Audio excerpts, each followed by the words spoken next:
Fiang, sinabi mo sa akin noon na nawalan ka ng respeto. Totoo ba? Hindi ka lang marunong rumespeto? Kasi kung iisipin mo, pagrespeto ba yung pagsisigaw sa hapagkainan? O pagsasalita ng bad words na naririnig ng mga ibang kabataan? Sabi mo, pagiging palamura. Eh, sino bang mas ate sa atin ang nagbabad finger sa harap ng camera? Aba, Fiang, sino bang may maliligaw sa ating dalawa na nag-aantay sa labas pero ikaw, 1, 2, 3, kinakapitan, sila na nga yung lumalayo sa'yo, di ba? Pero bakit mo pinipilit yung sarili mo? Oops! You disrespect him. Na, you will never gain my respect. Di ko nga alam ba't kita tinatawag na ate. Hindi nga kita kaano-ano at hindi ka naman karisrespeto. Sa ginagawa mo, hindi nga dapat just ang pangalan mo. Alam mo, dapat pangalan mo, attention seeker.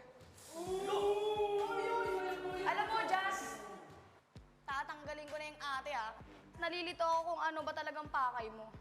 Nag-iinarte ka pa eh. Gusto mo din naman talaga na nilalandi ka. Para kang linta, napakalat-kalat, kaya ka niloloko. Oh, nagtataka ka pa. Bakit ka niloloko ng ex mo? Eh, ganyan pala ang ugali mo. Sobrang alam mo yung attention seeker at saka pagiging bastos kasi gawain mo yan eh. It takes one to know one.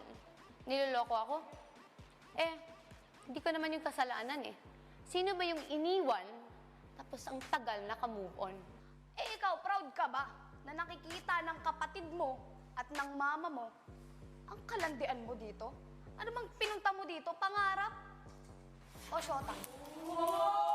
Hindi naman ako pumasok dito para maging syota. Kaya kung gusto mo, kunin mo. Hindi ko naman chinayin si JM, so kasalanan ko ba na siya yung mismong lumalapit sa akin? Sino bang nagchichika sa'yo na gusto ko yan? Sino? Wala. Sariling utak mo lang yun. So tinanong mo ako, masaya ba yung nanay kapatid ko? Dahil ginagamit ko edukasyon, ibalik ko yung tanong ko sa'yo. Masaya ba yung nanay mo sa mga Oo, pinagagawa masaya. mo dito? Oo, masaya. O di congrats sa'yo. Sinong nauna?